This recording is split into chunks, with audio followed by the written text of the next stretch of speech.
መጽሐፍ ቅዱስን ማን ጻፈው ለሚለው ጥያቄ አጭርና ቀጥተኛ መልስ መስጠት አይቻልም።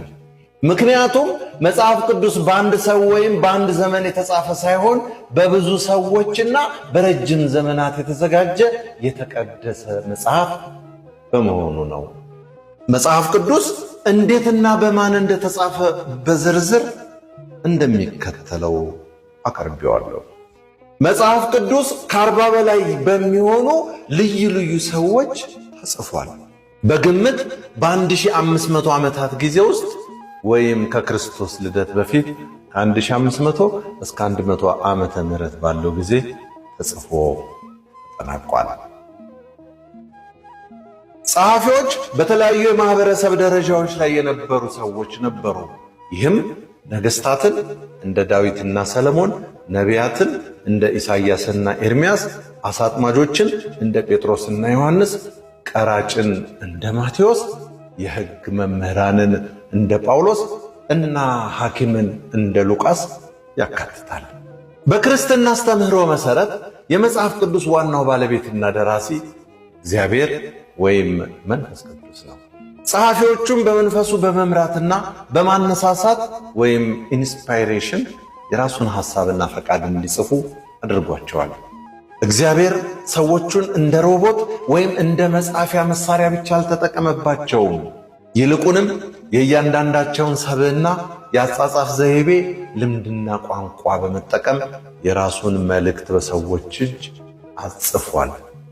ትዕቢት ከቶ በሰው ፈቃድ አልመጣምና፣ ነገር ግን በእግዚአብሔር ተልከው ቅዱሳን ሰዎች በመንፈስ ቅዱስ ተነድተው ተናገሩ። ሁለተኛ ጴጥሮስ 1-21 እንደተጻፈው። ብሉይ ኪዳን በመጀመሪያ የተጻፈው በዕብራይስጥና በከፊል በአራማይክ ቋንቋ ሲሆን ዋና ዋና ጸሐፊዎቹ መካከል ዘሁልቁ፣ ዘዳግም እንደጻፈ ይታመናል። ንጉሥ ዳዊት በርካታ የመዝሙረ ዳዊት ክፍሎችን አዘጋጅቷል። ንጉሥ ሰለሞን የመጽሐፈ ምሳሌ መክብብና መኃልየ መኃልየን ክፍሎች ጽፏል። ነቢያት እንደ ኢሳይያስ፣ ኤርምያስ፣ ሕዝቅኤል፣ ዳንኤልና 12ቱን ንዑሳን ነቢያት ስማቸው በተሰየመባቸው መጽሐፍት ውስጥ ያሉትን መልእክቶች ጽፈዋል።